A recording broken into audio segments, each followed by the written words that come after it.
घर में आज सुबह से ही बड़ी चीख पुकार मची हुई थी। ना जाने आज घर में कौन सा हंगामा हो गया था। सुजीत की बीवी जोर जोर से चिल्ला रही थी, इतनी जोर से कि आसपास के घरों के लोग भी अपने घरों से बाहर आ गए। दरवाजे के पीछे एक वृद्ध औरत सिकुड़ी सिकुचाई सी आंसू बहा रही थी। मुंह से यूं तो एक शब्द नहीं निकल रहा था, लेकिन बहू के ताने सुनकर आंखें रो पड़ी थी।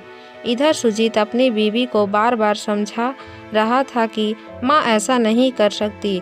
दरअसल टेबल पर रखी एक बहुरानी की कीमती अंगूठी कहीं गुम हो गई थी। पत्नी जोर जोर से चिल्ला रही थी कि ये बुढ़िया वही बैठी थी, इसी ने मेरी अंगूठी चुराई है। बेचारी माँ बेबस सी अपने बेटे की तरफ आस लगा के देख रही थी, शायद यही कुछ बोले। बहुरानी ने तो समाज के आगे इज्जत उछालने में कोई कसर नहीं छोड़ी थी। हद तो तब हो गई जब पत्नी ने गुस्से में माँ का हाथ पकड़कर दरवाजे से अंदर खींचा।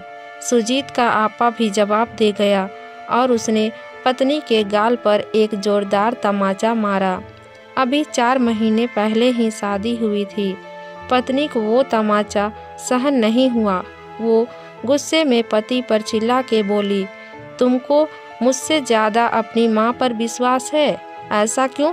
सुजीत की आंखों से भी आंसू निकलने लगे और बोला, जब मैं बहुत छोटा था उसी समय मेरे पिता का देहांत हो गया था। तब मेरी माँ ने दूसरों के घरों में बर्तन मांजकर और झाड़ू लगाकर मुझे पाला। मुझे याद है कि माँ बड़ी मुश्किल से एक वक्त के खाना का इंतज़ाम कर पाती थी और वो खाना भी वो मेरी थाली में परोस देती थी और खुद एक खाली डब्बे को ढक कर मुझसे झूठ बोला करती थी कि तू खाना खा ले, मेरी रोटियां इस डब्बे में है, जबकि वो डब्बा हमेशा खाली होता था। लेकिन मैं भी जानता था, तो मैं आधी रोटी बचाकर माँ से बोलता था कि मेरा पेट भर गया है और आधी रोटी माँ को खिला दिया करता था। आज मैं 2 रोटी कमाने लायक क्या हो गया तो अपनी माँ के उस बलिदान को भूल जाऊं?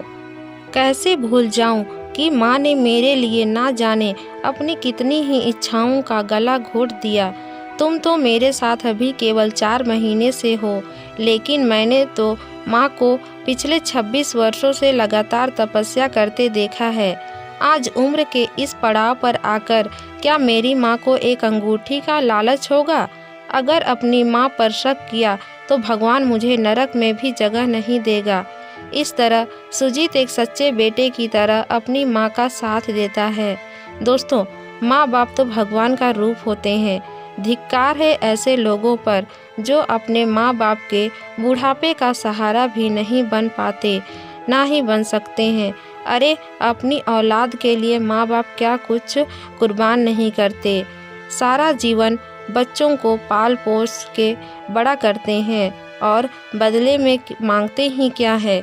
बुढ़ापे पे 2 वक्त का खाना और अपने बच्चों का प्यार। क्या हमारे माँ बाप का इतना भी अधिकार नहीं है हम पे? दोस्तों, कहने को तो यह एक कहानी है, लेकिन सच्चाई इस कहानी से अलग नहीं है। हमारे समाज में आजकल यही हो रहा है।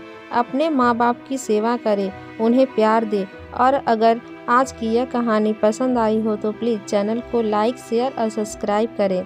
Thank you. मिलते हैं किसी नई कहानी के साथ।